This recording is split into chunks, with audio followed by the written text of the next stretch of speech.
ফুলকপির ভেতর সাপ পাওয়া গেল।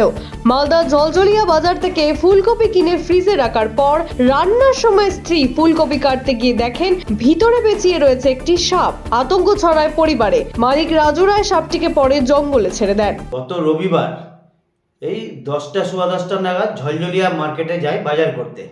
সারা সপ্তাহের বাজার আমি শাক সবজি ফুলকপি থেকে শুরু করে বিভিন্ন রকম সবজি আলু পটল সব কিনে ফ্রিজে স্টোর করে রেখে দিই।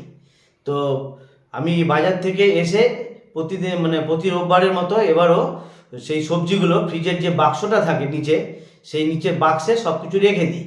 তার মধ্যে দুটো ফুলকপি ছিল, যার মধ্যে সবুজ সবুজ যে ডাঁটাগুলো থাকে ওগুলোও ছিল বড় বড়। তো আমি ওইভাবে রেখে দেওয়ার পরে পরের দিন রাত্রেবেলা এই 8টার দিকে যখন আমার বাড়িতে ফ্রিজ খুলে ওই ফুলকপিগুলো কাটবে বলে মনে করে, তখন দেখে একটা কি যেন দেখা যাচ্ছে লেজের মতো। তখন আমাকে বাড়িতে তাড়াতাড়ি ফোন করে আমাকে ডাকে। আমি তখন দৌড়াতে দৌড়াতে বাড়িতে এসে দেখি যে ওর মধ্যে একটা ছোট্ট সাপ, মোটামুটি মোটামুটি কি বলবো, দুবিদ্যা আড়াই মানে এক হাত দেড় হাতের এক হাত সোয়া হাতের মতো একটা সাপ, হ্যাঁ, পেঁচিয়ে বসে আছে।